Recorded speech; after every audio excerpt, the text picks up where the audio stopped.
Cuando mi novia y yo nos mudamos a nuestra nueva casa, sentí que por fin algo en mi vida estaba encajando. No era una mansión ni nada lujoso, pero era nuestro lugar, el espacio que habíamos imaginado durante meses, un sitio donde empezar de nuevo.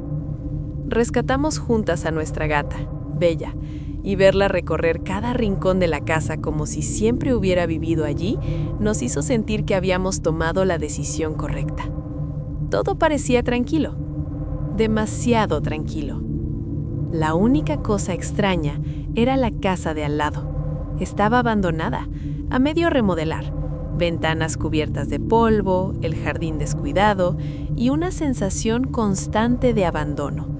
Supimos que el dueño había empezado a renovarla, quitó la valla que separaba los jardines para instalar una nueva y nunca volvió.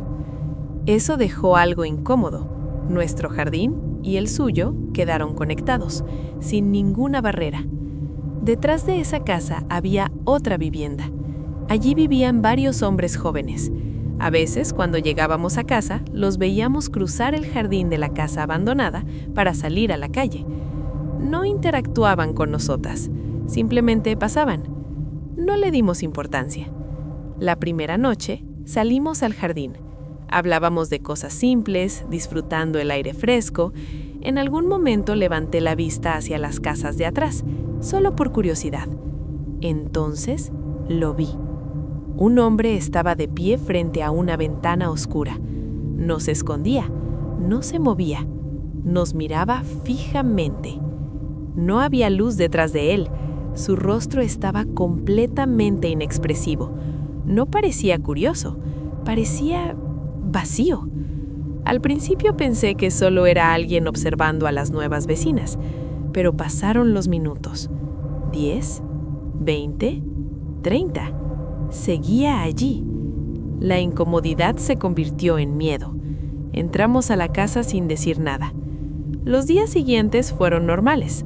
Yo trabajaba, mi prometida se quedaba acomodando cosas, intentábamos convencernos de que solo había sido una situación incómoda, hasta que volvimos a sentarnos en el jardín otra noche.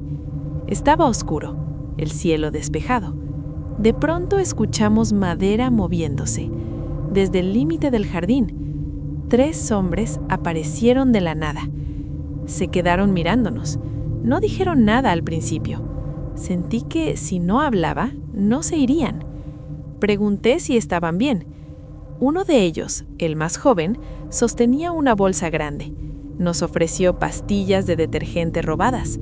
Rechazamos la oferta. Hice una broma nerviosa. Él sonrió, dijo «ok» y se fueron. Pero lo peor no fue lo que dijeron, fue cómo entraron. Como si el jardín fuera suyo, como si nosotras no importáramos. Esa noche cerramos todo con llave y aún así no pude dormir. Pensamos que aquel encuentro había sido aislado. No lo fue. Los hombres empezaron a entrar al jardín con más frecuencia. Cruzaban como si nada. A veces solo caminaban. Otras se quedaban mirando. Era intimidación, clara, directa. Éramos 2 mujeres jóvenes. Lo sabían. Un día había 2 policías entrar al jardín de la casa abandonada. Revisaron el lugar y se fueron sin decir nada. Días después, tocaron nuestra puerta. Nos dijeron que los hombres de atrás habían sido expulsados por comportamiento antisocial. Sentimos alivio. Pensamos que había terminado. Pero entonces escuché un golpe fuerte mientras me bañaba. Corrí a buscar a mi novia. Estaba grabando desde la ventana. Un hombre desconocido señalaba nuestro dormitorio.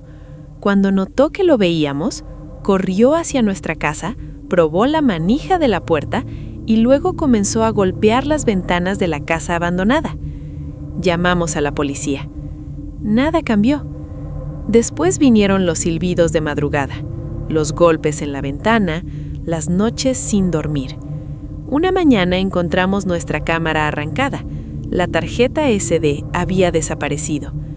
Alguien volvió. 3 semanas después, vimos a un hombre enmascarado frente al jardín. Tenía los brazos abiertos, como si estuviera crucificado. Miraba directamente nuestra ventana. Luego cruzó la calle y se quedó observando la casa durante media hora. La policía dijo que no era ilegal. La última noche, 2 hombres rodeaban la casa con linternas. Uno llevaba algo parecido a una palanca. Desde entonces vivimos con miedo, con cámaras, con la sensación constante de ser observadas. Y lo más aterrador es esto: nunca se fueron del todo. Después de aquella noche, dejamos de sentirnos en casa. Ya no abríamos las cortinas, no salíamos al jardín. Cada ruido nos hacía levantar la cabeza. Instalamos más cámaras, dentro, fuera, en cada ángulo posible. Empezamos a vivir pendientes de las notificaciones, como si nuestro sistema nervioso estuviera conectado directamente al teléfono. Dormíamos con el volumen alto, aunque eso significara despertarnos por cualquier cosa. Lo peor no era el ruido, era el silencio, porque cuando todo estaba en calma, sabíamos que alguien podía estar ahí afuera, mirando, esperando. Y esa incertidumbre se volvió constante. Durante semanas, el mismo hombre aparecía del otro lado de la calle. A veces señalaba la casa, otras levantaba la mano como saludando, otras gritaba cosas que no alcanzábamos a entender, pero siempre hacía lo mismo cuando notaba que lo mirábamos. Se quedaba completamente quieto, nos observaba sin parpadear. No había rabia en su rostro, no había emoción, solo una atención absoluta, como si estuviéramos siendo estudiadas. Llamamos a la policía una y otra vez. Cada vez parecía importar menos. Nos pedían que anotáramos fechas, horas, descripciones. Nos decían que sin contacto físico no podían hacer nada. Una vez, una oficial nos preguntó si estábamos seguras de que no estábamos malinterpretando la situación. Esa noche lloré de rabia, porque no estábamos exagerando, estábamos aterradas. Empezamos a turnarnos para dormir. Una de nosotras se quedaba despierta mientras la otra intentaba descansar. Pero incluso dormidas, cualquier crujido nos hacía sobresaltarnos. Una madrugada, escuchamos pasos alrededor de la casa, lentos, deliberados, como si alguien caminara despacio a propósito, para que lo escucháramos. Las cámaras no grabaron nada. Al revisar al día siguiente, notamos algo extraño. Alguien había estado justo fuera del ángulo. Eso fue lo que más miedo nos dio. No era impulsivo, no era caótico, era cuidadoso. Empezamos a preguntarnos si conocía la casa mejor que nosotras, si sabía cuándo trabajábamos, cuándo dormíamos, cuándo no había nadie. Cada día que pasaba, la sensación de peligro se hacía más real. Ya no era solo acoso, era una presencia constante, un recordatorio de que alguien podía cruzar ese límite cuando quisiera. Hablamos de mudarnos, pero mudarse no es tan fácil. No cuando acabas de empezar, no cuando ya has invertido todo en ese lugar. Y además, había algo más profundo, el miedo de que, aunque nos fuéramos, no terminara allí. Porque ya no se trataba solo de la casa, se trataba de la sensación de haber sido elegidas. A veces, por la noche, me despertaba con la certeza absoluta de que alguien estaba afuera. Me levantaba en silencio, revisaba las cámaras, contenía la respiración. Y aunque no siempre veía a nadie, sabía que en algún momento volvería.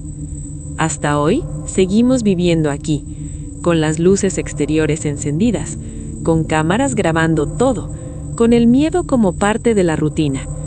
Y lo más inquietante es esto: no sabemos si lo que quieren es entrar, o si el objetivo siempre fue otro, que nunca volvamos a sentirnos seguras, ni siquiera en nuestro propio hogar.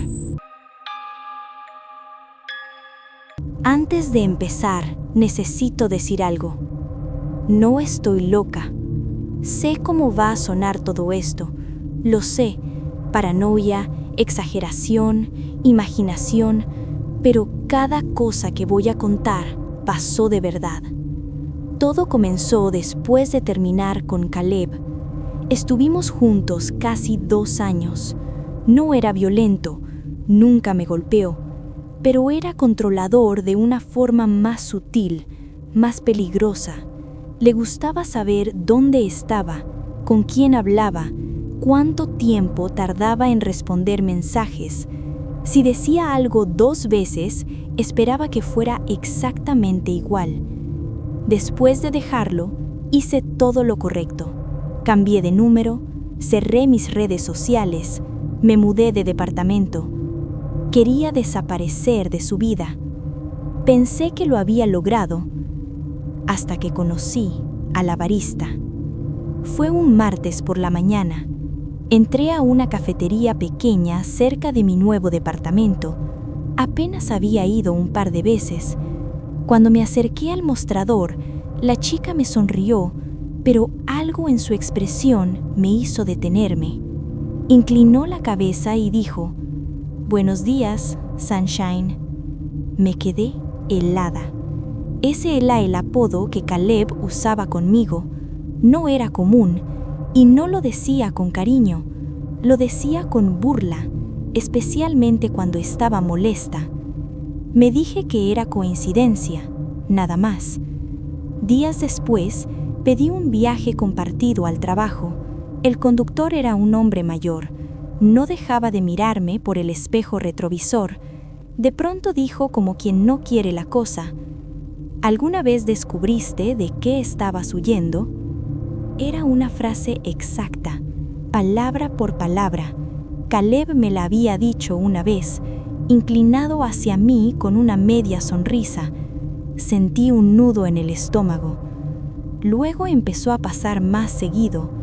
Una mujer en el supermercado chocó conmigo y susurró: «No puedes simplemente desaparecer». Un hombre en la calle dijo al pasar: «¿Todavía llevas el pelo así?». Alguien del edificio tarareó la misma canción que Caleb solía poner cuando discutíamos y dijo: «Siempre te gustó esta». No eran sus caras lo que me asustaba, eran sus ojos. Todos me miraban como si me conocieran, como si supieran algo íntimo sobre mí y quisieran comprobar si yo también lo sabía. Empecé a pensar que estaba perdiendo la cabeza, hasta que hice algo que juré que no haría. Contacté a Caleb. Indirectamente, le escribí a su hermana, le pedí que le dijera que parara, que fuera lo que fuera que estaba haciendo, tenía que terminar. Ella respondió al día siguiente diciendo que Caleb estaba en rehabilitación, 6 semanas internado, sin teléfono. No le creí, hasta que publicó una foto. Él estaba ahí, pálido, demacrado, sosteniendo una ficha de sobriedad. Entonces, si no era él, ¿quién estaba usando mis palabras?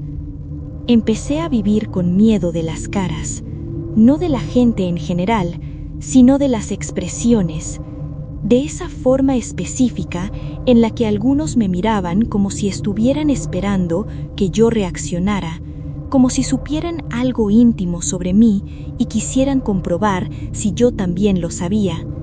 Empecé a quedarme más tiempo en el trabajo, no porque me gustara, sino porque mi departamento dejó de sentirse seguro. No había pasado nada dentro de él, nada concreto, y eso era lo peor.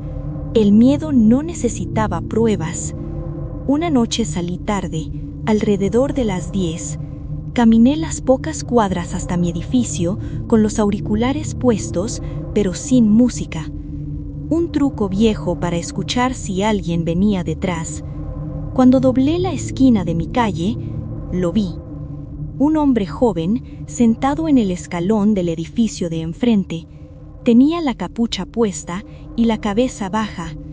Pensé en pasar de largo, ya había aprendido a no mirar. Entonces habló. «Hace frío esta noche, ¿no, Sunshine?». No levantó la cabeza, no me miró. Sentí que el cuerpo se me apagó por un segundo, como si alguien hubiera bajado un interruptor interno. No respondí, seguí caminando. Cada paso me costaba el doble. Cuando llegué a mi puerta, subí las escaleras casi sin respirar y cerré con todos los cerrojos. Me quedé sentada en el sofá, con la luz apagada, escuchando. Nada pasó esa noche, hasta la mañana siguiente. Al salir, vi el felpudo dado vuelta y debajo, escrito con virome: «Puedes cambiar tu cara si quieres, pero igual voy a reconocerte». Vomité en el pasillo. Ese mismo día me fui a un hotel. No empaqué nada, no pensé, solo necesitaba gente alrededor, ruido, movimiento. A las 2 de la mañana tocaron la puerta. 3 golpes lentos. Miré por la mirilla. Una mujer de 40 años, inmóvil, sin expresión, mirando fijamente la puerta. No dijo nada. No me moví. Después de un rato, se fue. A la mañana siguiente, recepción me dijo que no había nadie registrado en ese piso. Todas las habitaciones estaban vacías. Ahí lo entendí. No era casualidad, no eran coincidencias. Alguien estaba repartiendo mis recuerdos, mis palabras, mis apodos, como si Caleb se hubiera diluido en otras personas. Recordé una conversación meses antes de terminar, Caleb hablando de un foro, de dinámicas, de juegos psicológicos. Lo dijo como si fuera algo intelectual, algo inofensivo. No necesitaba seguirme él mismo, solo necesitaba asegurarse de que nunca dejara de buscarlo en cada rostro. Me mudé otra vez, cambié el pelo, desaparecí. Funcionó por un tiempo. La semana pasada, saliendo de una librería, una mujer pasó a mi lado y dijo sin mirarme: «Sigues escondiéndote detrás de los libros, Sunshine». No se detuvo. No volteó. Sigo caminando, pero ya no confío en nadie, no en las caras, no en las voces, porque ya entendí algo. No quieren encontrarme. Quieren que yo nunca deje de sentirme encontrada. Mi familia no es de viajar. Somos de quedarnos en casa, de reuniones cortas, de planes sencillos. Por eso, cuando mi tía propuso un viaje familiar a uno de los grandes lagos de Michigan, todos nos sorprendimos. Éramos 18 personas, primos, tíos, hermanos, demasiados para que saliera bien. O eso pensé después. El Airbnb parecía perfecto. Una casa enorme frente al lago, con una vista tan amplia que parecía un océano. El precio era sospechosamente bueno para el tamaño, pero nadie quiso cuestionarlo. La mayoría se quedó en la casa principal, pero como éramos tantos, a 4 nos mandaron a dormir a una segunda construcción detrás de la casa, un garaje de 2 pisos, con dormitorios arriba. Yo dormía ahí con 3 primas. Durante el día fue increíble. Playa, jacuzzi, risas. Todo parecía normal. Pero cuando entramos al garaje por la noche, algo no encajaba. El lugar estaba descuidado. Alfombras húmedas, baños con olor a moho, sábanas manchadas. Y la puerta apenas cerraba. Las limpiadoras claramente se habían olvidado de ese edificio. Mis primas se negaron a dormir ahí sin lavar las sábanas, así que empezamos a hacer laundry. Las máquinas eran pequeñas, una carga a la vez. Sabíamos que íbamos a estar despiertas hasta tarde. Mientras esperábamos, mi prima María se quejaba de que nos habían mandado al peor lugar, y fue ahí cuando lo sentí. Esa sensación, una intuición pesada, como una advertencia silenciosa. No era miedo todavía. Era expectativa. Les dije que estuviéramos atentas. Ellas me tomaron en serio porque todas habíamos vivido un robo años atrás. Sabíamos lo que era dormir alerta. Bajé sola a cambiar la ropa a la secadora. Subí con las sábanas limpias. Después bajé otra vez. Y otra. Subidas y bajadas constantes. Sola, de madrugada. A las 2:37 a.m. por fin terminamos. Hicimos las camas, dejamos una luz encendida. Mis primas se durmieron rápido. Yo no. Siempre fui de sueño liviano. A eso de las 3 a.m., escuché el primer golpe. No fue un ruido cualquiera. Fue como si alguien se hubiera lanzado contra la puerta del garaje con todo su cuerpo. Me senté de golpe. Mis primas no se movieron. Pensé, viento, pero no había viento. 20 minutos después, otro golpe, más fuerte. El edificio tembló. Mi corazón empezó a latir tan fuerte que me dolía el pecho. El tercero llegó poco después, igual de violento. Esta vez 2 de mis primas se despertaron. ¿Escucharon eso?, pregunté. No hizo falta responder. A las 4:11 a.m. mi tía contestó el mensaje. Se levantó, despertó a mi tío.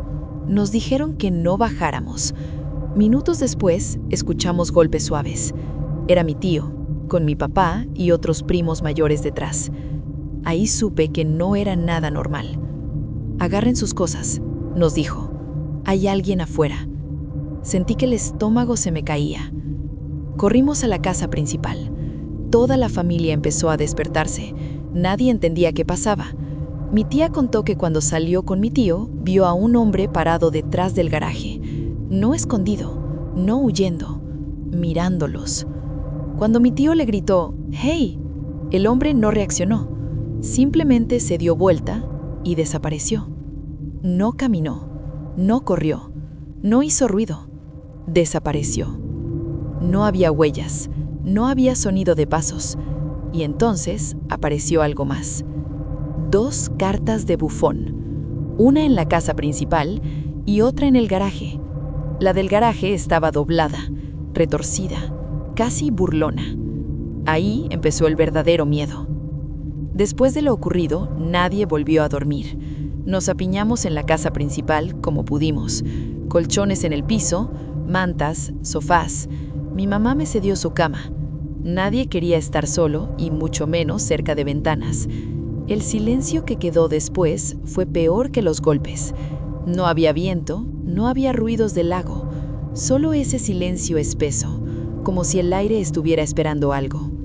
Esa noche no pasó nada más, pero el miedo ya estaba sembrado.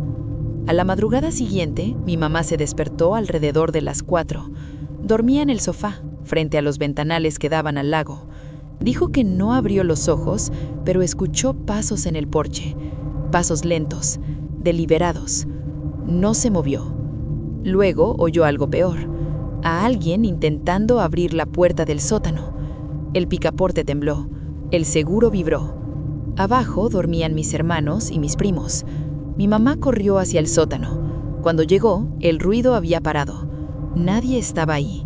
Los chicos seguían durmiendo profundamente. No había señales de forzar la puerta. Ese fue el momento en que decidimos irnos. Teníamos planeado quedarnos hasta el martes. Era lunes. Empacamos igual. Nadie discutió. Nadie quiso quedarse una noche más. Durante el camino de regreso empezaron las teorías. Que era un vecino, que alguien nos estaba vigilando, que alguien me había visto bajar sola durante la noche y pensó que estaba aislada. El tiempo encajaba demasiado bien. Yo había hecho la última bajada al garaje y poco después empezaron los golpes. Mi tía dijo algo que nos dejó a todos en silencio. Una persona normal habría corrido cuando mi tío la vio. Ese hombre no corrió. Quería ser visto. También estaba el tema de las cartas, los bufones, la burla, el ruido a las 3 de la mañana. Algunos dijeron que era coincidencia, otros no. Contactamos a la anfitriona del Airbnb. Dijo que revisaría la cámara sobre el garaje. Nunca volvió a responder. Eso fue lo que más nos inquietó. Cuando recordamos el primer día, alguien mencionó algo más. Mi hermana y una prima habían paseado por la playa y pasado frente a la casa vecina. Una mujer las observó sin saludar, sin expresión, solo mirando. ¿Era ella? ¿Sabía algo? No lo sabemos. Lo único claro es que alguien estaba ahí y no quería entrar, quería asustarnos. Hoy cuando recuerdo esos golpes, no pienso en fantasmas ni leyendas, pienso en algo peor, en alguien que observa, que espera, que juega. Y lo más perturbador no es que desapareciera, es que nunca supimos por qué nos eligió.